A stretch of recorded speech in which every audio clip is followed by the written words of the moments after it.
What sound experience would you like today? I'll have the fantasy pack. Good choice. And could you make it a Cloud 2 wireless? On his way, sir.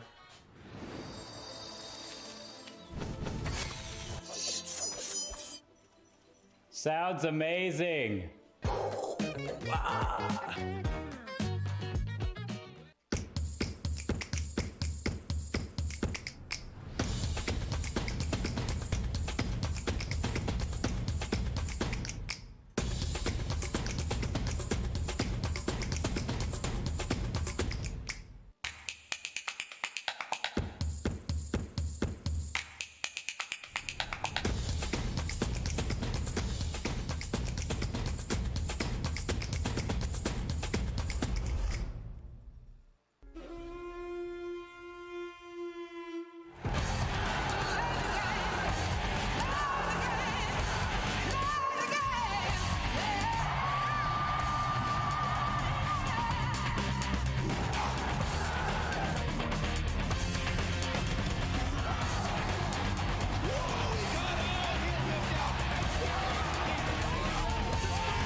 What's going on, chat? Welcome to match 4 of the night for NECC Games. I'm Yelkreb, co-casting with my good buddy Unicorn for a finals rematch from the fall coming into the spring. Midland University taking on Boise State Blue in this one. Unicorn, we've seen these two teams have got a history. Boise State took a regular season game off of Midland last semester. Midland got revenge in the grand finals, and now they're meeting again for the first time in the regular season during the spring. Who do you think has the edge going into this grudge match? It's a heck of a game, a heck of a series in front of us. I'm so excited to cast it with you here, Yelk. I mean, you've got to assume right off the bat, it's got to be Midland, right? You and I were talking about it beforehand. Not sure on the exact numbers. I'm thinking it was 4-1 in the finals for the previous semester, for the previous season of the NECC. However, jumping into this, not too many fresh faces. However, maybe fresh mentality. Maybe Boise State has a bunch of strats that they've worked up. According to them, they think they've solidified their spot as a top 10 team in the nation right now when it comes to collegiate esports Overwatch. So they're riding in here with confidence. They're not taking the loss too hard in the last finals. They're really ready to bring it to Midland. On paper, I've got to say Midland, but I'm loving the confidence from Boise State. Yeah, Boise State, definitely a team that plays with a ton of confidence. They're 3-0 on the season. Midland coming in at 2-1 with a loss to UC Santa Cruz. But in this one, Midland definitely does have the confidence that facing an enemy that they've beaten in a very high stakes match prior. So this is a little more reined back from those stakes. Midland doesn't have to play with so much nerves going on. Maybe Boise doesn't as well. Maybe that's why Boise didn't perform in the finals. Maybe they just weren't quite up to par for the finals last semester, but they do seem like a new team here in the spring, even though it's the same roster, just a ton of growth within the program. And that's what we're mentioning. Not a ton of fresh faces, right? Midland, I think, had a few changes. Boise State runs in with the same roster. It's just that confidence, right? It's really honing in. Maybe it was the nerves that got us. Maybe we just really dig deep with these VOD reviews and we come out, we straight bring it to Midland with that aggression that we'd love to see from Boise. I believe, was it the same team you loved the wrecking ball player from Boise State? Is that correct? Oh yeah, Guac just Yes, Guac, slams. that's who it was. He is so fierce. Him and Kel and Goblin God. Okay, we got to talk about Goblin a little bit too. I would love to talk about Guac, but Goblin is the only player in the Gladiators division, the top division in the NECC, that will put down his most played heroes are Bastion and Torb. Who does that? Absolutely nobody. And this guy owns on DPS.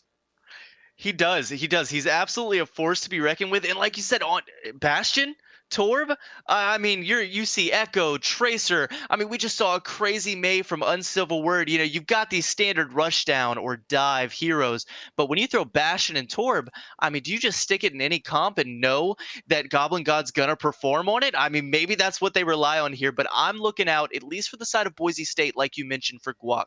He's been on the Wrecking Ball last season, like we saw him. Wrecking Ball since then, taken a few nerfs. Definitely not right there at the top like he was for so long. I think that spot is kind of solidified by that double bubble meta we've been seeing so often, but maybe he still makes it work. When you have a Wrecking Ball and you know that play on that hero is way up here, maybe you just keep rolling with it.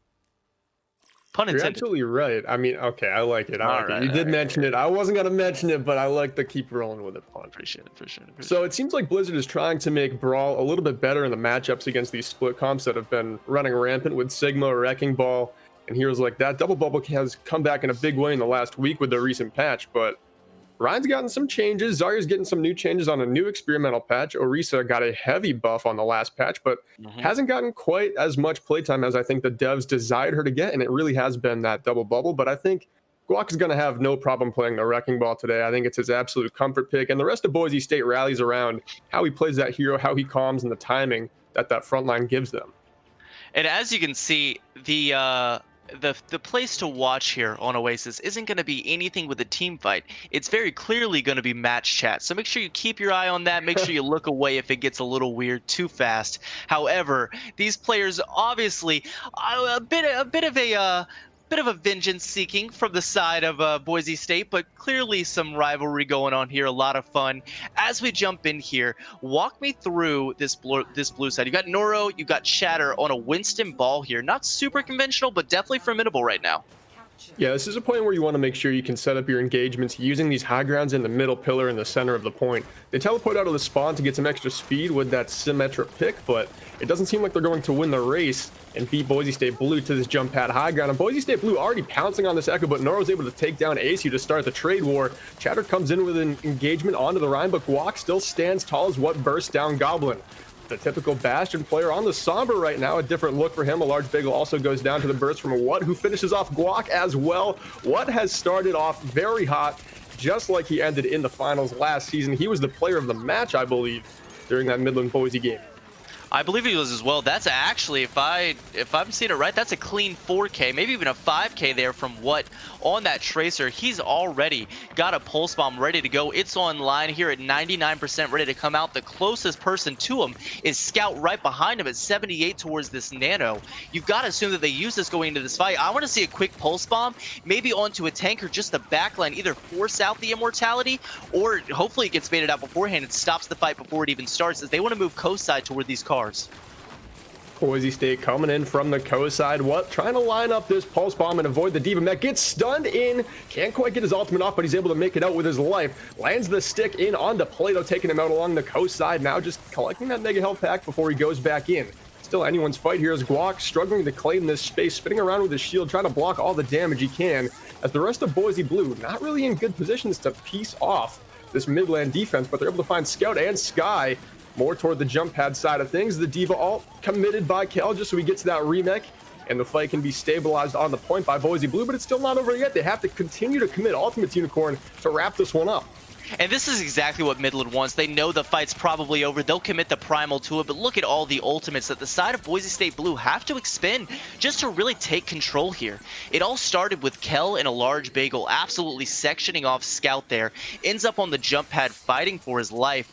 but they do end up taking that 2v1. Obviously goes in their favor. After that, they are able to slowly clean up the side of Midland here as they'll look to push back in. Ult economy not looking great for Boise State Blue. However, they've got an EMP that they're hoping to turn it around with. Goblin trying to line up that EMP right now. It lets it rip, but the copy's already come through on the Reinhardt. Shiloh does go down quickly to ACU, and Guac fire strikes down Scout before finishing off Shiloh. Guac claiming all the space as his own here on the point, and it continues to uptick for Boise State Blue. They've just got the supports to finish off, and that is easy pickings for this Broncos comp.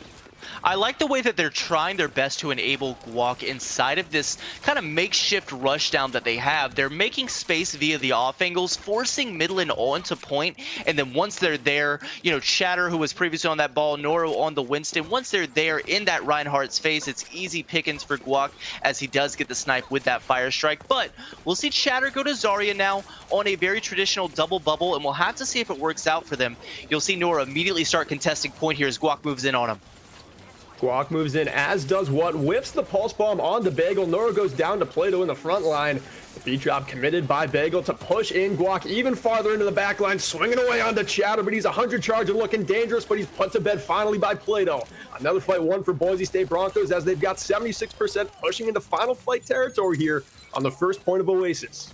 Boise State looking clean right now. Guac looks like he would have a ton of trouble dealing with this comp, especially the Ana here from Scout mixed in with that double bubble Zarya Winston. However, he's absolutely making it pay off. They've got ults to play with here as they come into last fight. You got to assume the pulse comes out soon, but here comes the bomb first. The bomb first, but the Shatter lands on 3. Nothing to stand in its way. Bagel following up with the damage, helping out Guac in the front line, but Noro and what have been taking out trades in the back line of Boise State, and now it is a 2 versus 3 on the point. A Winston and a Tracer versus a Winston, a Reinhardt, and a Lucio. What will have to do everything in his power to come out on top, throws in the pulse bomb, but it comes up empty. 99% in overtime, ticking away here in the possession of Boise State Blue still. What does go down to that hammer swing from Reinhardt, but Shiloh copies onto a Reinhardt of his own, and they can build a lot of momentum here off this Echo copy, but he's not able to get that Earth Shatter off in time. Overtime still ticking away as Boise State Blue looks to find targets on the outside, but Noro finds 2. Shiloh D-Max kill, and it looks like Midland have not said die in this fight yet. They're still looking to claim this point. It was absolutely a beautiful retake there. They send What and absolutely abandon him, tell him to fight on point for as long as they can. Noro goes back and gets health, jumps back in before he ends up finding 3, including that D-Mech, and they end up what looks like turning this point here. At this point, Guac just backing down, trying to get the heals as quick as possible. They know that they're up on some ults here, so they want to move right back in quickly. Kel tries to take advantage of the high ground. Plato throws out the pulse bomb. The EMP follows it up. The ults are being dumped from the side of Boise State Blue, and it's looking like it's in their favor now as Guac is running rampant in the back line.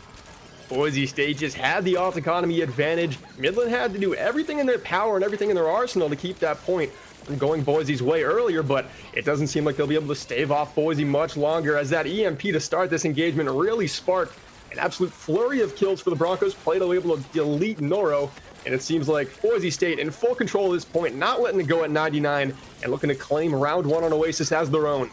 They turn it here again. Chatter may be able to touch on the Diva, however, is booped back and unable to ultimately. You see it here after as close as it gets pretty much, 97 to 100. Beautiful retakes from both teams. Boise State Blue takes City Center, and we're going to move into another map here on Oasis. Looks like it's going to be Gardens. Boise State's looking good right now. This is a different team. They wrote it down for us and told us, and I'm already seeing it, Yoke. I'm already seeing it too. We saw just the late investments coming in from Midland. It seemed like they had a fighting chance, but Boise State knew they were still in full control of the game when they were sitting at 99%, Midland just at 66. They knew the investments were going to come through from Midland with their back against the wall, and Boise State just sat on their DPS ultimates, came back in with that re-engage, had perfect timing throughout that whole play to take the point late. And just like you mentioned, at 66%, they knew that all they had to do was play it slowly. So they spend that, roughly 30% really getting the advantages that they need to ultimately end up turning it. However, here on Gardens, done with City Center, we have Guac back on high ground here as the Reinhardt moving forward on Gardens. And once again, just absolutely annihilating everyone in the back line. Takes down Sky quickly on that Mercy.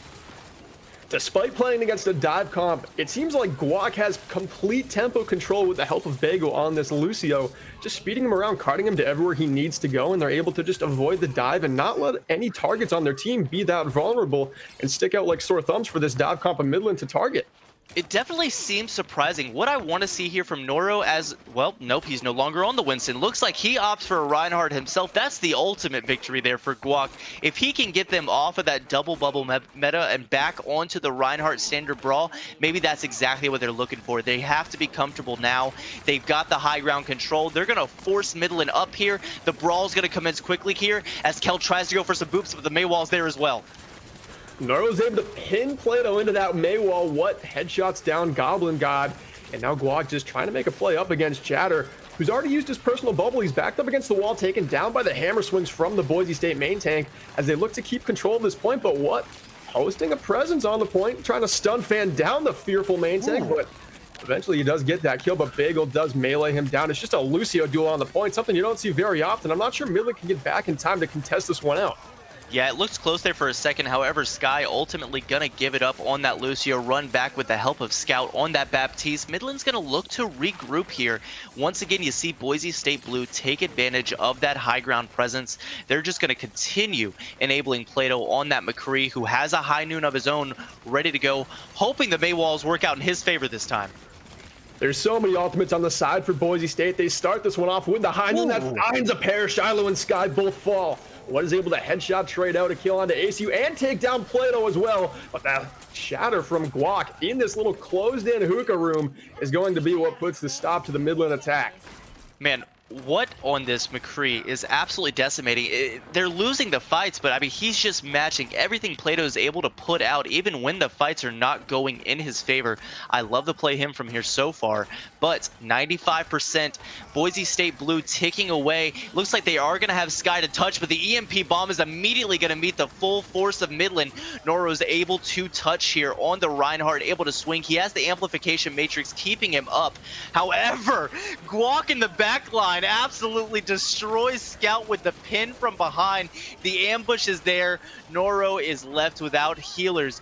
Boise State Blue take Oasis, and Gardens didn't look close, yo. It didn't look close at all. Ooh, it did not look close, Unicorn. I mean, that EMP to start the last fight, they had the same scenario going previously. If that's their win condition, that's one of the most powerful ultimates in the game. You can really rally around it and use every single cooldown to a much increased effect, but still just Guac in the front line. This is when he had the Lucio just going up against Midland without any real hope. It was just complete tempo control coming in on the flank. Who is this guy pinning through a Baptiste window? That is Guac, and he is making himself known as Boise State goes up 1-0. He's, as of right now, making himself known as the face of this team, absolutely walking forward and destroying anyone in his line of sight. And as he just proved there, maybe even getting behind you and destroying your team without even knowing he's there. Midland, for the first time that we've said this, has to find some answers against Boise State. It looked like it was the opposite last season, but once again, Boise coming in and immediately showing that they're not the same team that they were. And now it's Midland on the back foot. It is Midland on the back foot, indeed, heading into Eichenwald. And that is a point that seems like it will favor Boise State again. I mean, if they're going to run the Reinhardt, it seems like there's no better place than Reinhardt's home field advantage of Eichenwald.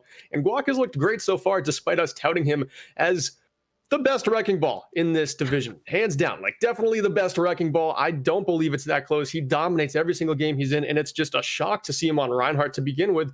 But he looked completely fine, Unicorn. He did it. I mean, maybe he's just been in constant communication with people around you, Yelk. I know you've had a pretty big crush on the Reinhardt lately, so maybe he heard that. He's showing you how it's done here in the NECC. You were a fan of his wrecking ball. He's got some other things for you to be a fan of, and that's starting with the Reinhardt. Maybe he throws some other stuff out for us. Maybe he's just as confident on his Winston. But right now, on this main tank, destroying everything in his sight. I'm excited to see him do it again on Eichenwald. However, if Midland's going to turn it around, since they wanted to run that double bubble on Oasis, maybe it works out for them Streets phase of Eichenwald. They can take advantage of that high ground. Definitely going to be difficult for Guac there if he chooses to stay with that Reinhardt. However, as we've talked about, definitely seems formidable, and no matter what he switches to in that main tank presence. The Reinhardt may be here, but I don't think many things that he offers are right below it. No, he's solid on every single thing he plays. And also on the side of Midland, what has been no slouch? It seems like he's able to find those backline trades and give his team a fighting chance from the damage dealing role. He's so far, I would say, outplayed Plato and Goblin, but they've played heroes that have provided some ultimates that have closed out fights for Boise State. So what? Although he's doing very well with his base kit, it seems like he's going to have to find some increased value with bigger ultimates, bigger plays to be able to win these win condition fights that Boise State is doing a great job of setting up for themselves. And as of right now, maybe that turns to the other faces of Midland University. Maybe they need to be doing more to enable what, because he's got to be in a position to get those ultimates off. When we saw Plato hit that crazy high noon that found two, what immediately with the flashbang followed up with the headshots found two of his own. But like you mentioned, the fight was already lost. They're already down. Midland's just on the back foot at that point, trying to backpedal and stop the staggers. However, What's still trying to clean up the best he can with the situation he's provided. We'll have to see if he can do it as we jump into Eichenwald here. Getting started here on Eichenwald, a hybrid point in today's best of three series. The first point, the tower and the tavern, which will have to be unlocked before the payload gets moving through second point bridge phase and onto third in the final castle finish line. Just tell us about this first point a little bit. I mean, the tower provides some serious high ground coverage if a team chooses to pick a flying DPS here, and then the tavern in the back is a very good spot to bunker up if a defending team finds themselves on the retreat. It's a simple man's choke here on Eichenwald. You've got the archway, you've got an avenue to the left. However, it's just as small and pretty daunting of a room to look at if you're anything below 300 health, in my opinion. However, I think I'd like to see Guac here on the Reinhardt, at least for the first point, especially how well he did. However, we'll see this new strat that I hate, and I hope that it's not real and doesn't turn into a thing. It's Reinhardt Orisa, Yelk. All right, that's one of my favorite comps. The team that I'm currently on loves to play it. We call it the German horsepower, and the halt with the fire strike combo. You can do a couple of other, DPS cooldowns on top of that, but that halt fire strike combo really sets the hammer into the other team and charges up Earth Shatter ridiculously fast. I mean, you can build a Shatter in 3 good fire strikes on this comp. So you're really just out here. You're really going to just introduce me to German horsepower and just keep going with the conversation like we don't need to talk about that? That's probably the best name I've ever heard. I've had that name since the Better Academy Tier 3 final over a year and a half ago when I think Deathwatch, the team in that tournament, ran it for the first time that I saw. But it was remarkable. The way those two tanks played it, they weren't quite the ranks that these two are, so I'm very excited to see how they get it going. That fire strike, a little premature on the halt. Now the Maywall comes through to wall off Plato Chatter, making quick work of him, and then the counterpin goes into Kel, and it doesn't look like he'll be able to stay alive much longer. The immortality field goes down, but Goblin did find that kill on the Scout. So one support taken down for Midland in the backline. They do not have the mercy to resurrect it, and now they're falling back to the tavern. And it's interesting to talk about. You see Kel here on the Reinhardt instead of Guac. I'm not sure if Kel's Orisa is just that bad, or maybe Kel's Reinhardt is just that much better than Guac's. And if that's possible, I'd love to see it here. You see Midland back on it. They're ready to come through with that May, ready to really take it to this Orisa. Instead, they find Kel again, who tries to pin out. But instead, it's Goblin popping off on the Pharah here, making quick work of the entire backline as Kel cleans up the rest of it with him, and Guac and friends are just going to clean up here. Point A Eichenwald falls quickly. 5 minutes and 30 seconds on the clock as Boise State Blue moves into street phase. Not even enough time to get a drink in the tavern on first point before it's capped by the Broncos. They did a great job of identifying what as the target to dive on Goblin Guard. After taking him down first, he's got nothing left to worry about, and with a damage boost from ACU, that far can do a ton of work, especially here on the second point of Eichenwald, which we have bursted into what does find the kill onto ACU. Now the FAR's left without a pocket, Boise State left without a resurrect. Scout has to throw that immortality field out to keep his front line alive from Goblin, who's continuing to rain rockets in. He takes down what? Shiloh falls to Bagel. The FAR is free to roam, lets the ultimate rip, but is taken down quickly by the beam of Chatter. It doesn't seem like Midland is able to make a stand on this first hold of second point, as Boise State continues to get the payload moving. I love the confident fight there from Midland. They immediately rush in with that Lucio. Sky immediately opting for the Brigida now instead of that Lucio. Clearly the fight did not go in their favor. They realized that even if they wanted to walk onto this Orisa, there's still so much damage threatening that backline that they're unable to. Guac going to take this high ground on the Orisa and just enable his entire team as he leaves Kel with the responsibility of the payload as it slowly progresses and Midland pops the amplification matrix. And everyone is aware the challenge is coming out on this high ground from Midland University. They pop the window and the high noon, which is able to take the bird out of the skies, but Plato finds a pair on the McCree, holding down this payload on bridge. It nears the finish line here on second point. The supercharger's been popped to amplify up the Broncos even more, as they've just got a Winston left to deal with in Noro. And that Noro is going to be easy to clean up on Winston there. They're moving into point 3 inside of this room that is so hard to push with 5:15 on the clock, only 15 seconds in total. Lost on Streets phase there cumulatively. Goblin has the barrage. Absolutely no ultimates for the side of Midland University as they go right back to that rushdown comp. Charging it up as fast as it can here, but only about 50% as they're going to have to push into a couple ultimates, but he finds Goblin as he tries to get that barrage off.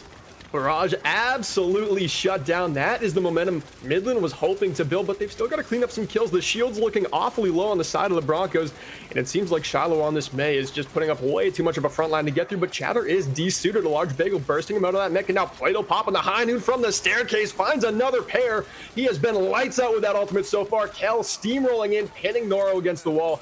And that is it. The castle has been sieged. Can they make it to the throne? 4.5 minutes to get it, just 20 more meters, Unicorn. Showing off those mechanical skills, but Plato showing off the mind here, finding these high noons in the worst possible situations and turning the fight around. Noro's here to try and contest, but the kill feed is still lighting up red. No support, no what here to try and help. Noro pops a shatter. It does find Kel, but the immortality field's there. Oh no! The blizzard comes out, but there's no one on point as Shatter was trying to help the backline threat. And you see Boise State Blue take Eichenwald, 0.3405, right there at it, left on the clock. This is difficult if you're Midland. I think I'm getting a little worried that it's not the same season anymore. It definitely is not.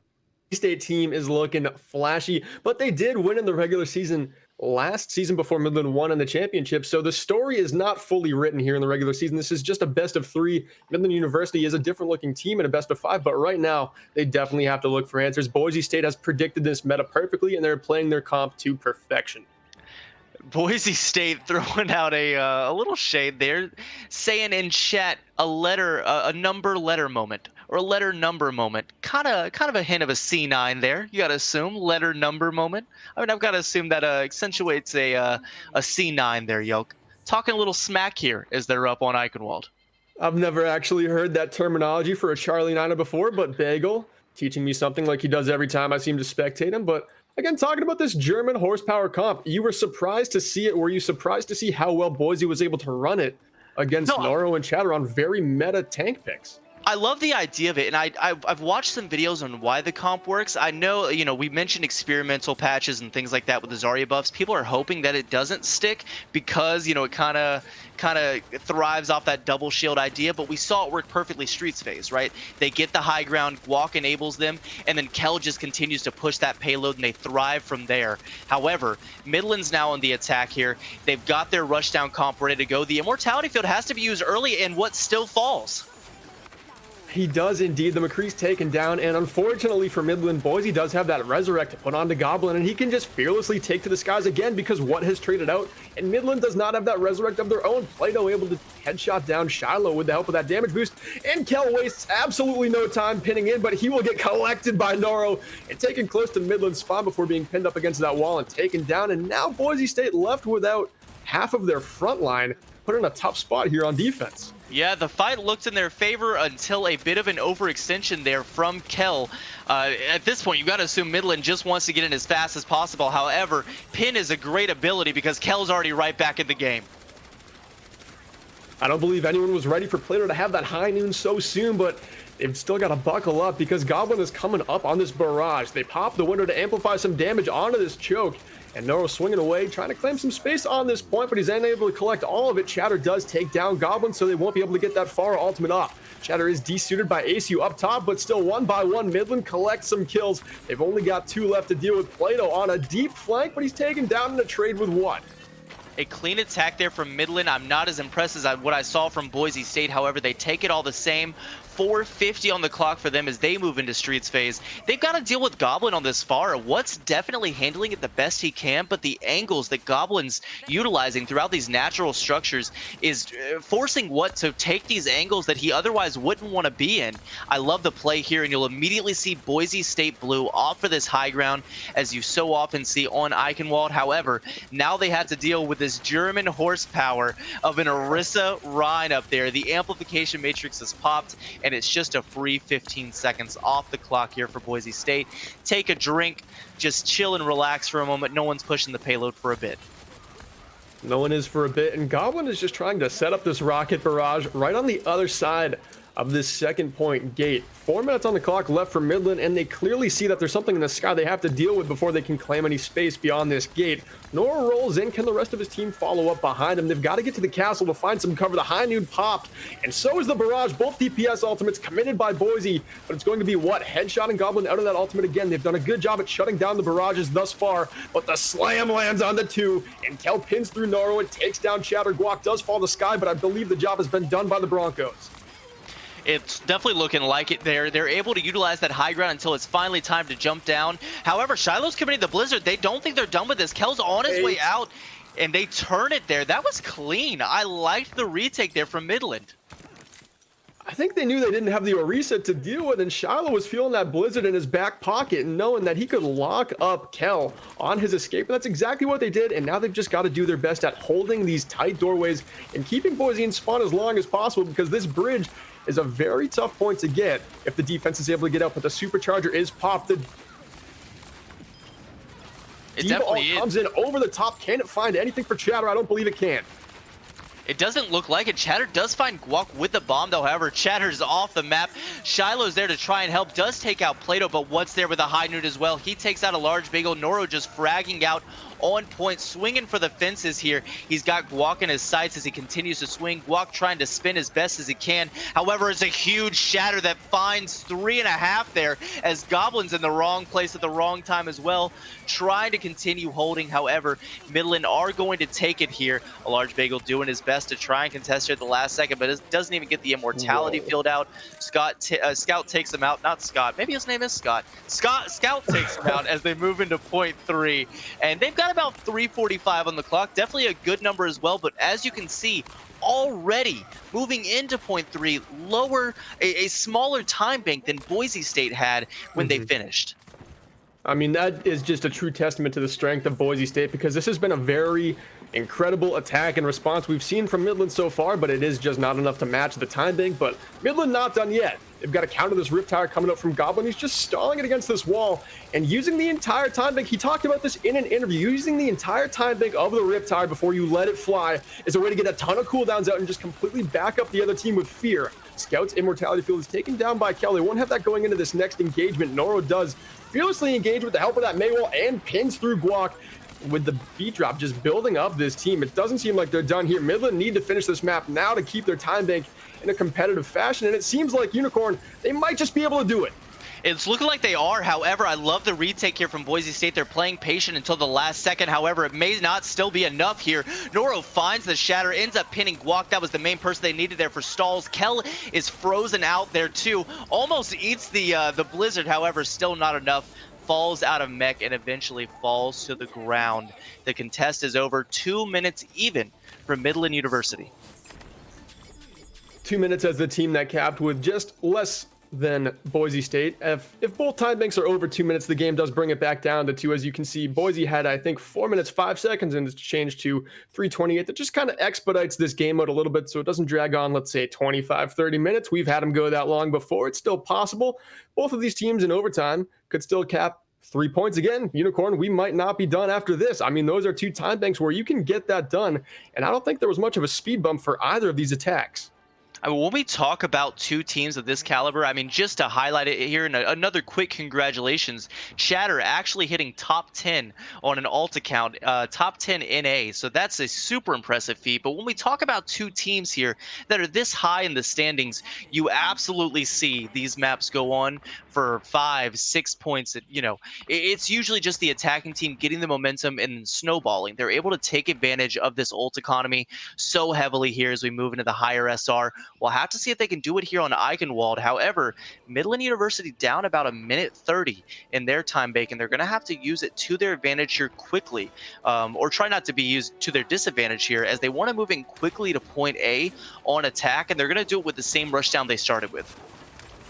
They are. We're seeing a Zarya opted out instead of a Diva on the side of Boise State, and going with a Junkrat instead of a Mei. The Mei can offer a lot of tempo for Brawl to set up engagements around that wall, but Goblin got on the Junkrat, a very comfortable pick for him. Very effective at bursting down squishy targets with a one-hit combo with the nade and the concussion mine to boot. But it seems like Midland again able to squeak through along this left side for the attackers, but they're going to be caught out in the blue room now. Goblin does go down to Chatter to start things off, but Scout falls to Plato. No resurrect on either side, makes this a 5 versus 5.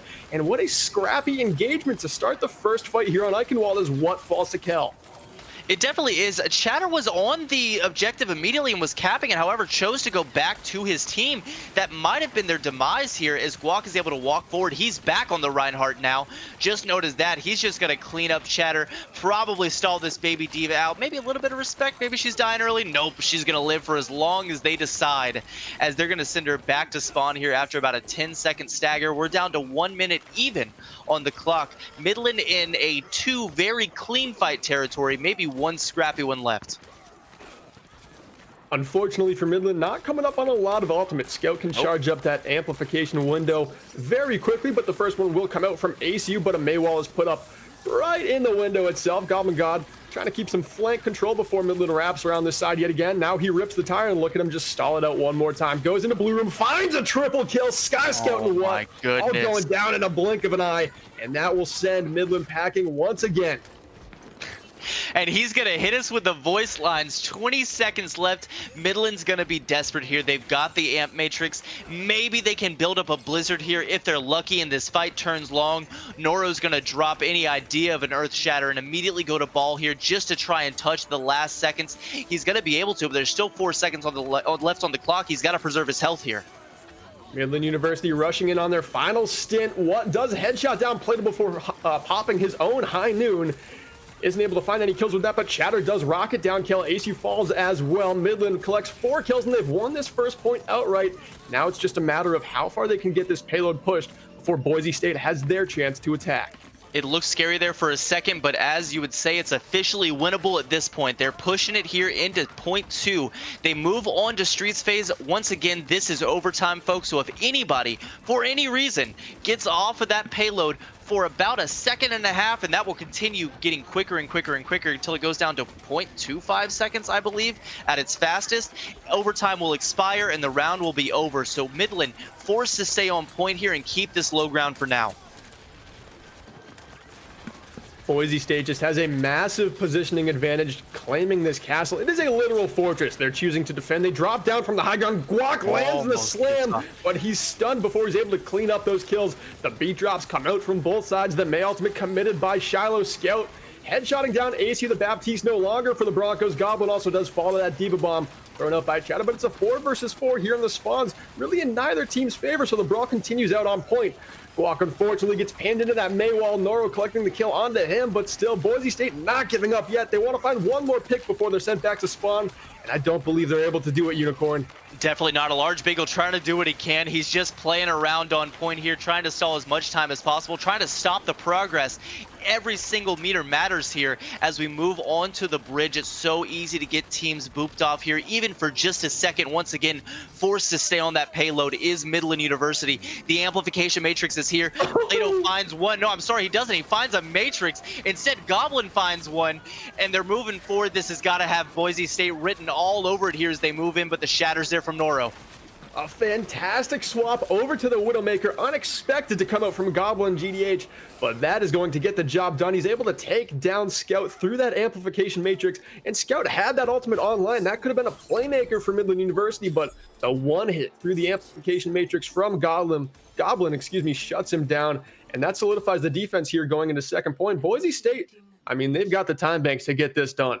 They definitely do. However, it's not an easy ask. I mean, in 330, if you come up against a team that can hold you for 1, 2 fights, once again, when we talk about this SR, they can hold you for the entire time. They understand ult economy. They know exactly when to take a fight and how it's going to be in their advantage based off of what they do or don't have. So, is it on Goblin to run off on this Pharah again and absolutely murder everything in his sight? Gonna be hard when Shiloh comes out on this Echo. Echo, we've talked about it plenty of times, Yoke. One of the best Pharah counters, if you ask me. But if that's not enough, you see what on a hit scan as well. What I don't really like from Midland is the lack of a Mercy, because if you find a pick on the Boise State and their Mercy does have that Resurrect, there is really no tempo gained on the side of Midland. They have to act so quickly before that Resurrect can get off, and it gives Goblin an increased advantage in the skies going up against Shiloh, and what? He'll be able to stay alive for a little while longer unless he's maybe discorded by Scout or something, but I still think a Mercy could help out this Midland team. But I do think, to Midland's favor, they did a great job of pushing past the initial point of second and getting it toward the end of bridge phase, giving themselves a very winnable game. And I like what they're doing, setting up at the very back of the point, using their range against this Pharah and stabilizing behind 2 shields. Yeah, definitely going to work out in their favor for now with this double shield comp. They've just got to let them hold point briefly and keep Kell at bay for as long as they can before he's able to brawl onto that Orisa, as that's going to be their end here. As you actually see Boise State with an Orisa of their own, however, is paired with that Reinhardt. Goblin finds a huge pick onto what I bet they're wishing they had that Mercy now, and both DPS are gone. It's free reign for Goblin. Free reign indeed. This is exactly what Boise State did the first time. They steamroll onto the first point. Once they pick away the hit scan, the Pharah is free to rule the skies. They break into the tavern, and it is all but not for Midland University. They'll have to defend second, Unicorn, but we knew it was coming to this. We definitely did. It's going to move into Streets phase no matter what. The time bank doesn't matter too much at this point. It's all about getting to that last piece for Boise State, and it's all about defending it for Midland here. Will they be able to do it with their current comp? I want to see what back on the McCree. I don't like him too much on this Ashe. If you ask me, she's not a good hero without a pocket anymore since those nerfs. However, what far more talented than I am on the keyboard and mouse, I'm sure he's disagreeing and hopefully going to show us something different. Goblin God rolls up along the right side early to pick off Scout. He's sent back to spawn again, sticking with the Zenyatta. It seems like the only playmaking ability that Midland will have in this fight is the window, but from this castle high ground, it could be a very valuable ultimate, but they're going to have to shut down Goblin's barrage yet again. It finds one before being bursted down by Sky, but the Resurrect is there to get Goblin back in the fight. Quack throws a halt up to the high ground before this window gets deployed. Chatter does burst down Plato through it with the help of that amplification, and now the tanks have to commit. They drop down the point. They've got to defend here before they give Boise a chance to get too close to that second point finish line. The Gravitic Flux coming in, but the slam doesn't find any confirmations as the front line for the Broncos still holds here under this bridge. Chatter in a rough spot here on the Sigma. However, they're cleaning up and finding the pick. Squawk in a bad spot of his own here on the Orisa as they move forward. The Fortify comes out, as well as the remake there from Kell. Almost body blocks Squawk into finding some health. And now the fight's turned the other way. The Supercharger diminishes, and they find that time to advance forward. What's on the Soldier, trying to find some high ground here, but Plato's here to zone anybody out from touching, and it doesn't look like they're going to be able to, as Winston's halted back there. Didn't get a chance to see which of the tanks switched, but Winston halted back. Boise State take Eichenwald, and more importantly, because we do play all 3 here at NECC, we're moving into map 3. Boise State take the series 2-0. They take it 2-0, which means they are able to remain undefeated. The rank 1 team in the NECC will stay that way after this one. This play of the game from Noro, I mean, it's a nice consolation prize. Rolling into third point when you're just fighting for a strong time bank, and Midland was able to get it. They didn't seem quite as put down that map as they did after Oasis, and I think as things continue to improve for them, they've got a good chance in our next map, which will be Route 66. I agree. I think they're taking this opportunity to read what's in front of them. They're really getting a grip of what the new Boise State Blue looks like and how difficult it is going to be for them to take down a team like this now. Once again, we can only say it so many times. Not the same team from last season. Midland's experiencing that firsthand here. However, I need to see them enabling what more. I didn't like him on that Ashe there. I liked him a lot more in the Soldier. However, you know, as we mentioned with Eichenwald, a bit too little too late there as Boise takes it. We'll move into Route 66, and I've got to assume that this just continues to cater for Boise. Yeah, I would have to agree with you. It's not quite a FARA map like the last one was. Eichenwald has tons of building coverage to support FARA in the sky, so I'm not sure if we're going to see that German horsepower comp because a large part of that comp is comboing FARA's burst damage into those halts as well as the fire strike, and that can just one-hit pretty much anything that's not a tank. Unlikely that Boise State runs that comp again, but there are other DPS they can throw in for Goblin. Instead of that FARA, maybe throw him back onto that Sombra and run that Reinhardt Diva that we saw work so well. I think this is a map where that could have a lot of success. But Midland, I think they're onto a style of play where they're not quite sure what the best answer is up against Boise State. Do they hard support what on this DPS and just hope to win the trade wars that Boise State is giving them? Or do they support their front line a little more, maybe go brawl again and have less vulnerable targets for Boise to dive on top of? I think they've got the same idea as you at this point. I think we all know that FAR is not going to work as well here on Route 66, so maybe they do opt for something similar to a Sombra. But when you talk about Goblin, we spoke about it beforehand, who knows what this kid's coming out on, right? It could be the FARA, it could be the Sombra, it could be a recon-only Bastion. We have no idea at this point. However, they've got to find an answer to it quickly, and I want to say that it is purely to enable what, because he's proven that he's having a good night, right? His team may be down, but he's finding the picks when they're there for him and when they present themselves. However, maybe it is to just trust in Noro in this Ryan 1v1, enable him as much as they can, maybe throw a Lucio in there to try and complete this rush down, and just assume that this front line is going to take care of itself and allow what to continue popping off in the back. But they've got to find an answer fast. They sure do. Route 66 does open up a lot more compared to the last couple of maps we've played, and it is the final map in our best of three, which has technically already been won by the Broncos, but in terms of map differential, these things do have to go the distance. All three maps are required here at the NECC, so Midland, it's not like you throw on a meme comp. It's not like you start to off-roll. I mean, this is still going to be Midland trying as hard as they can, just like when Boise State had that dominant time bank on Eichenwald, and we thought Midland had just lost the game when it was really only halfway done. Midland showed that they can come back and put up just as threatening of a time bank and give themselves a chance in overtime. So this is a team that clearly does not have quit, and I don't believe we're going to see a flash of quit in them on Route 66. Well, the previous champions did not win the finals for no reason. Definitely no quit in them, and I don't think we see any here on Route 66. But maybe we do see, as I kind of mentioned in the last series, maybe a bit more experimenting. Maybe at this point it is sort of that glorified scrim. Obviously, you want to get it for the map differential, but maybe this is your opportunity to really play with Boise State and see what they have to offer. To go against maybe some of the more experimental comps that you're thinking about running. Maybe this is where they turn it into that more diverse idea. However, immediately we see them on the double shield. I've been cursed 100 times for calling it too early, so who knows what they actually go with. But right now, going for that very standard double shield, what back on the Ash. You've got the BAP Zen that caters to that double shield so well, and then Echo really fits in anywhere at this point.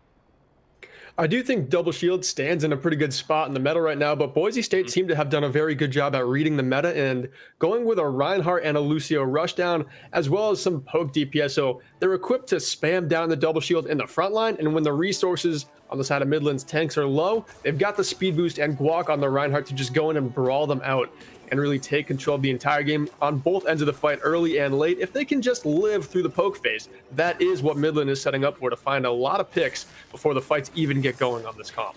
And what lets them live through this poke phase is really just to push payload to corner as quickly as possible, then try and speed boost under the gas station to try and get the advantage here and force that double shield down. However, what is required for a double shield is the second shield, and Sigma falls very quickly, shattered down immediately on that Sigma, and he's now on a Diva just to get back.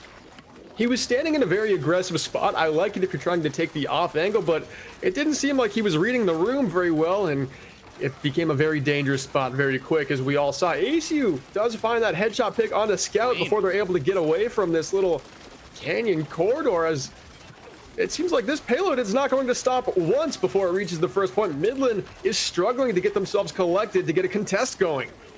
It definitely is. I love Guac's positioning there. He holds high ground and denies the space before Midland can even begin to take it. Relies on Kel and the rest of his DPS to move that payload in the meantime. And that's going to allow them to really poke down a comp that wants to poke you down and then eventually make its way to point slowly. No time to do it slowly there, as Boise State do end up taking point A there on Route 66. Once again, that is a intimidating time bank to look at if you're Midland. Yeah, both times they've succeeded in capturing the first point on these maps with over a 5-minute time bank. You start the game, Unicorn, with 4 minutes, and they have capped the first point in the future both times. So it is just absolutely menacing if you're on the side of Midland. A little bit demoralizing to know that you've got your work cut out for you again in this third map, but I'm sure they were expecting nothing less. They've swapped their comp up just a little bit, and getting into second point here, I do like their matchups going up against Boise a little bit better. Yeah, I do as well. I think this is definitely a better answer for it. I mean, at this point, Boise's showing that they're not just built different mechanically, they're defying the laws of time. And Midland at this point, back in their spawn, just kind of relaxing, hoping, racking their brains at an answer to just see the light of day here on Route 66. Yeah, they have not been able to play the game very much. They've been stuck in the spawn for most of this one so far. That amplification matrix does come out, and the Transcendence helps to negate that shatter, but Plato is able to high noon down Shiloh before Guac falls, but it doesn't seem like they care too much about this front line. One is trading out and onto the back line, but Bagel and Goblin collect a pair of kills, and Boise State still has ultimates to get through this fight. Scout taking down Goblin, though, is a big swing of things for Midland University. If they can just start to take good positions here on the second point, they could stage something with 3 minutes left on the clock. I'm upset at Midland University for interfering with that support 1v1. I wanted to see Scout and a large bagel go at it. It looked like a large bagel had the upper hand in it briefly. However, that was definitely the most important part of that fight, not the Transcendence clutch blocking that shatter there from Guac. But you'll see Boise State choose to move left, and this is what you see from a lot of the higher SR teams. They'll move left, get the high ground. Best DPS in the game finds the best tank in the game quickly here. The Brigida trying to keep Guac at bay for as long as he can. The Dragon Strike comes out, and I'm done talking. You talk more. It just looked like Chatter was perfectly safe in his positioning. He was up on the high ground, kind of out of the range, but he got found by a Hanzo headshot thrown loose from Goblin and taken down in a flash. Boise State, when it looks like they don't even have a play, they're able to find a pick and just get the payload moving, just like it never even stopped. Plato doing a phenomenal job finding final blows on this McCree pick. And once this point is capped, I believe they'll have close to 4 minutes going into third. So Midland University, they took off a minute in that second point phase, but still, this third point, they've got a ton of time to go up against. And we joke about it with the large bagel, but that's what this comp comes down to. Just the self-sufficiency that all these characters have. Speaking of, Chatter decides to commit a grab, the pulse bomb comes out too, and they're going to use this time and hope with this positioning advantage to really stop this card at the corner, or maybe not even let it get that far, as they go for the solo grab onto Guac there, who is holding the top right room. And just what really is it about this Lucio Reinhardt that we see brawl comps struggle so much when they go up against split comps, double bubble comps, where really it's just so spread out. But this Lucio Reinhardt doesn't seem to be having any trouble closing the distance, and Boise State doing a great job of comboing ultimates as well. That amplification matrix and the high noon coupled to take down Noro, and the beat drop keeps them all alive while they do it. It's strange too, because with Midland you see this double bubble comp, and it looks like Boise State is so quickly recognizing who exactly they need to, whether it be frontline or backline, rush down with the resources they have available, and you see them executing it time and time again like they just do on Shatter. Now at this point, Noro's forced to pop the primal far earlier than he wanted to, and he's being literally body blocked from exiting there, trying to kill ASU on that Baptiste. Finally does, and he's going to move his way to point as Kel's bomb finds Sky. Sky just popped that rally too, but he got caught on the pillar and wasn't able to make it around it. If he was able to stay alive, maybe the rally can sustain Midland enough to make it through this fight, but now they're just on their last stint here as the payload on Route 66 nears the finish line, and eventually Unicorn, it will have no problem reaching it with 2 minutes 33 seconds for a time bank. It certainly won't have a problem with it at all. And as they move into defense here, Boise is making light work of our previous champions. They've got the belt, but Boise is after it at this point. They want the trophy hanging out in their dorm rooms. They want the sponsorships. They want everything good that comes with the glory that is taking down the previous champions. I've got to assume for Boise that they just continue doing the same thing. I don't want this Reinhardt to work in this comp. I don't think it should be, but they are finding a way. And I mean, they to quote Boise State themselves, they say they've solidified a top 10 spot in the nation as a collegiate esports Overwatch team, and I'm looking like I agree. I would have to agree as well. I mean, the way the program has come along to where this Boise State team, like you kind of said, is making light work of our previous champions who beat them just a semester ago in the highest stakes game of the season. This is a team that has come together in such a way that I would like to see them maybe enter the open division and see if they can take down a ramrod squad of free agent grandmasters and maybe squeak into contenders, because this Boise State team, they play at a near professional level, the way they're able to, like you said, select the perfect target in every single fight, whether it's frontline or backline. They are all over the place, and they leave no room and nothing vulnerable for Midland to capitalize on. It seems like it's just consistently so dynamic on how they select those targets. It's all resource based, and the way that they're able to communicate and then collapse on it immediately is impressive. And not only impressive, but look at the creativity with this composition. You're gonna run a Orisa and a Diva, and you're gonna hide inside of the Fallen Train. I love it. I do kind of like it. It gives them a nice little rotation to exit along out of, but Goblin got on this Torbjorn, Plato on the McCree. This is not a comp you can really dive onto effectively, and it seems like Midland recognized that right away, and they've gone with a brawl comp boosted up by a May and a McCree. That May wall does come out, and the front line gets walled off. Kel taken out of his suit, and Noro able to stay alive despite getting stunned and fanned by Plato, and now the front line of Midland pushes in, but a little bit too quickly as Chatter and Sky are both taken down by ACU and Plato. Definitely seems a little bit advantageous there. Plato ends up finding Sky as well, and then now he's just going to brawl forward here with his team. Going to walk forward with that Orisa slowly but surely, not before finding what Scout takes off the takes out the Torbjorn turret from Goblin. I love to see him on that character. High Noon's pop, but doesn't find anybody as this fight begins to slow down here. And one final pick for the sake of a stagger will come back onto Chatter after he just left his spawn doors before being taken out by Plato. These halts that we're seeing from Guac, so great at just cleaning up kills. I mean, Chatter on high charge on Zarya, the top 10 NA peaked player, one of the best in the lobby. You take him out of high charge because you just clean him up with a halt. That's a very high value play you get out of that cooldown. So this double shield comp is able to set up again and fully stabilize this point. Definitely, they're happy to be on top of this gas station. Once again, I want to see Noro and his team transition under it, as you see them do, you'll see them do now. That's going to force that double shield down. However, Goblin has some lava to throw on point first. I mean, Noro was just on top of the cart, and Sky speed boosted him on top of Big Earls in a flash. Nobody on Boise was expecting it. I can't believe that. Off the backside.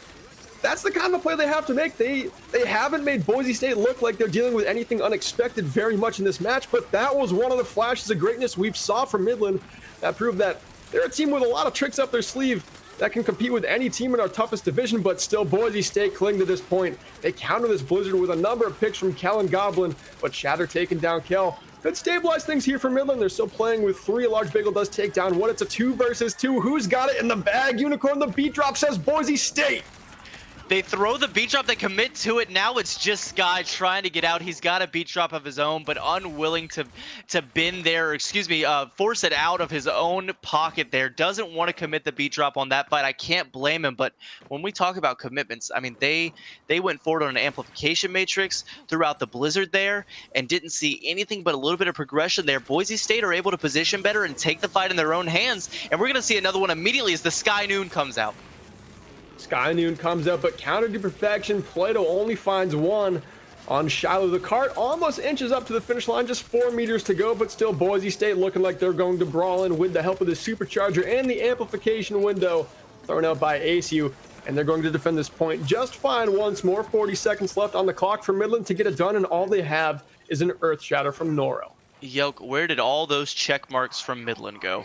It looked like the fight was so handedly won by Boise State, yet so many ultimates were committed for the side of Midland. Now we're final fight. All we have to work with is a shatter, and at this point, how are you going to shatter them? They're all up there. So unless they do some crazy speed boost play again, I don't know how they get up there instead of just walking onto point and hoping they fall down. Goblin's got the Molten Core as well to just keep Midland off of all the crucial areas of this point. He throws out the lava. It gets chucked. He's into the backline, but he's taken down by the brawl from Midland. They've got to stay near this card as overtime is underway. Chatter does take down Goblin, like I said, but the lava is able to find Shiloh after it's been out there for what seems like an eternity. Sky and what also fall Boise State looking like they've got the sweep in their hands. It's definitely looking like it. The immortality field's there just to protect anyone from falling. The gravitic flux is going to clean up anyone who ever thought about contesting. Noro and Chatter both fall. They also fall to Boise State, who ends up taking the series, keeps their undefeated record, as you said, keeps their map differential, and man, do they look good. They do. What a response coming back from the championship game last semester to just really prove, oh, this is the bomb that unfortunately found Sky when he was rallying. Couldn't quite get around that pole. Sky, better luck next time. Great play from Kel to also delete Noro on the back of this one. And I mean, that's Boise State just being all over the place, right? That's what we talk about. Front line, back line, the perfect target always there. Kel was on 4 different targets in that play of the game, and it was a lightning quick. Just bang, bang, bang, bang, bang. Everything perfect. The shot calling for Boise State must be insane. The comms in that Discord channel must be absolutely electric and bombastic, and all the things we hope to see from a tank line that runs that brawl. Definitely. I mean, I want to know, is it Guak? Is it Kel who's shot calling there? I mean, whoever you see, when we jump back and forth through that diva play of the game, it's all communication based, right? You get the bomb there, ends up finding Sky. Maybe could have just turned the brick shield, you know, that way, but thought they were behind the pole, like you mentioned, and then immediately jumps on to the diva of Scout there, cleans that up, as well as communicating that pin. Boise State not only look good mechanically, they look very, very synergized with each other. Yeah, when your entire team is able to effectively stay inside of a Lucio speed boost and get the full effect out of that hero, you can see why Lucio moves from what many people might consider a throw pick to one of the best supports in the game in terms of just increasing how your team is able to control the tempo. Because like we saw, if one team has speed and the other one doesn't, the game is completely in Boise State's hands. If that Reinhardt is swinging on anything and everyone's in the speed boost, that means likely 6 things are also shooting that one target that Guak is engaged on. We talked so much about Guak's wrecking ball, didn't even see it for a second today, Unicorn. It was all Reinhardt. I mean, what a shock. All Reinhardt, we briefly saw him on Orisa while Kel took over on the Reinhardt, but that was as brief as it gets. Even defensive Eichenwald, Guak was fiending for it. He wanted back on the German man with the hammer there, and he took over this entire game, going up against very, very good players. I mean, what was losing for the entire game, and we couldn't stop talking about him because how impressive he is on his respective DPS. Guak ran over him and the rest of Midland, making it look like we never saw a finals in the first place, and this was a random week 6 game last year that they lost by a fluke. But instead, we have to remind ourselves, Midland, those were the champions that we just lost, that we just watched lose in a dominating fashion. Midland put up a good fight. They definitely go back to the drawing board, but the main objective on that drawing board is how do we deal with Boise State Blue? Yeah, that is the final boss of the Gladiators division, and we've got another Gladiators match coming up next between, I believe, you. Sorry, Caleb, one more time. Bagel interview. Bagel interview, Yelk. That's what we're doing. You're a Lucio buddy on the best DPS hero in the game. Best DPS in the game. Don't care what anyone says. Get him in here. Nice. Hello. A large bagel. How's it going, man? Congratulations on the win. Thank you. Absolutely, absolutely. You come in, and we can't stop hyping up here on stream. The whole cast. I mean, this was a grudge finals match. This is a finals match that we happen to find ourselves in. You know, in the beginning weeks of the NECC. How are you feeling riding off this high of taking down the previous champions? It feels pretty good. The finals were pretty saddening. We've actually played Midland in a different tournament before, so we knew how we wanted to play this, what we wanted to do, what they were going to do a bit. And I feel like we really brought it today and sort of redeemed ourselves in the final. I couldn't agree more. And kind of walk me through that process, right? Because we keep talking about it here, you know, on the stream of how formidable Midland is. And even though that looks like an easy 3-0 throughout some of it, I mean, Chatter, a top 10 player, what absolutely popping off on his DPS? What's the headspace like for Boise on how to deal with those players with their mechanical skill and their pop-off potential at any moment? What's going through our minds a lot is like you saw on Eichenwald, Goblin's a very good Pharah, and we want to be able to enable that at times. But with the DPS, like you said, having pretty good aim, we knew that what would be trying to exploit him, but their BAP wasn't giving him as much focus. So it gave us a bit of space to play the Pharah, and we really just played to our strengths in that sense. Like on the end of Route 66, we pulled out the Torb, and it allowed us to just, you know, as I said, play to our strengths and really bring it home. Absolutely. One more before I pass it off to Yoke here. I want to kind of walk through Guac on this Reinhardt. So in a meta that's so dominated and is currently transitioning, is it double shield? Are we sticking with double bubble? We'll have to see with this, experimental where we're actually ending up. But with Reinhardt kind of in this power creep, not so great spot, you guys make it work like it's the first day of Overwatch and no one's ever played against a Reinhardt. What's the communication like on getting to a very individual playstyle comp like double bubble is? Are you guys just constantly reading the room for what the resources look like for the opposing team and then immediately escorting Reinhardt there on your Lucio, or what's the mind game? Usually how it goes is Guac will scream, "Can I speed?" And then I will say speeding, and then we'll just like int as hard as we can. He knows how much aggression I'm gonna let him have. He knows how much he's gonna like go forward and like how much I can support him in that. I felt like we were able to sort of execute that and perfect it a bit. I've been playing with Guac for a while now. Our Lucio Ryan's getting pretty good. Agreed. And Kel knows as well our off tanks and DPS know like exactly what's happening in that scenario. So the more we play together, the more it gets perfected, and so our communication's just getting better. Absolutely, man. Absolutely. Well, congratulations again from me. Yelk, you want to take over? Oh, I sure do. Bagel, you are like the most aggressive support player I've ever seen.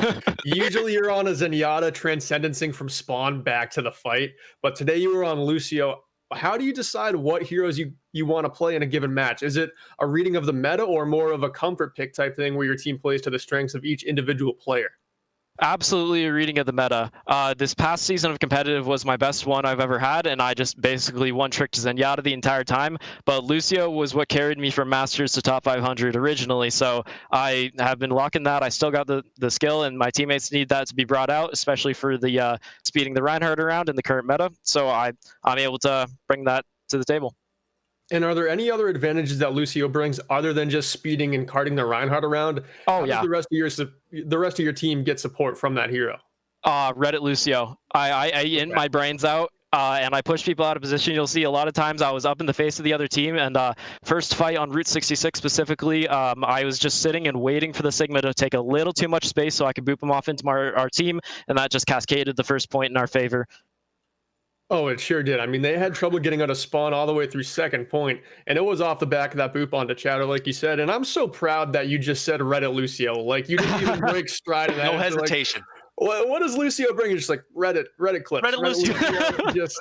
Okay, so settle a debate here between the community. Right here, the Reddit Lucio of Reddit Lucios. I say it all the time. People tend to disagree. Lucio's the best DPS in the game. Am I wrong? Oh, absolutely. The best DPS in the game. If you're a Widow, if you're a Zenyatta, if you're someone who doesn't have some sort of mobility to get away from him, if you're a Widow, he's just killing you. If you're another DPS, he's just not letting you play the game for the 18 seconds that he's in your face. I mean, am I wrong here? There's truly nothing scarier than seeing a like top 500 Lucio running towards you with your name.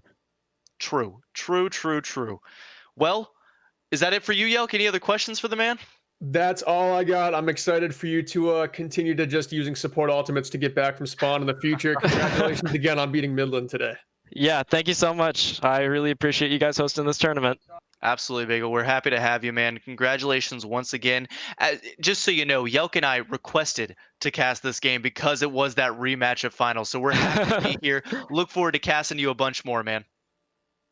All right. That makes sense. It's a big game.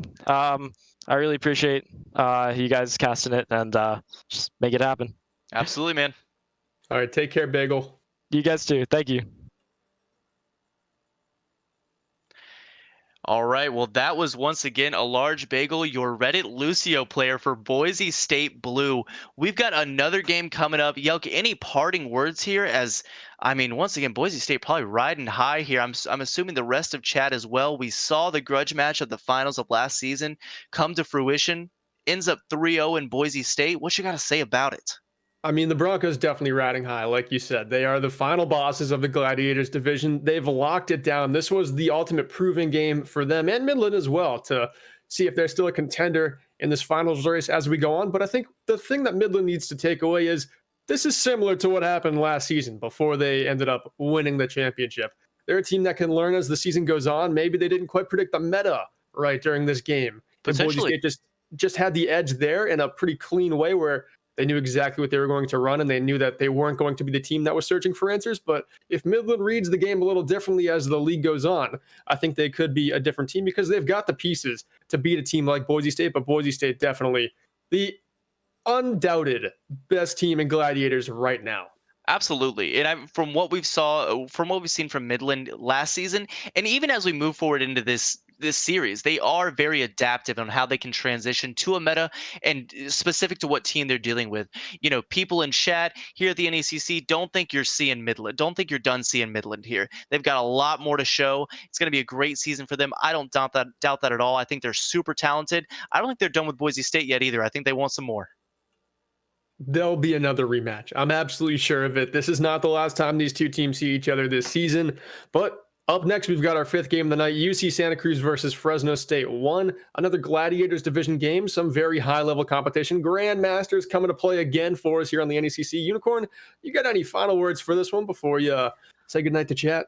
I don't think so. Thank you to chat. Thank you for the viewers. Thank you to Caleb here on the production team, killing it as always, making sure all of this is, doable. We're happy to have him. Definitely a huge beacon of light here at the NECC. As we move forward, Yelk, always a pleasure to cast with you, man. Are you on the next game? On the next game, it's going to be me and header. Nuclear. Oh, Yeah, a doubleheader. again. Nuclear is super talented too. Excited to watch that. That's it for me. That's it for Yelk for the next 5 or 10 minutes or so. It's been a pleasure as always. This was Boise State versus Midland. Thank you so much, everybody.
What sound experience would you like today?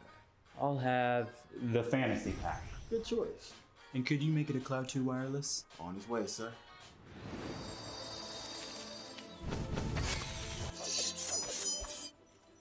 Sounds amazing.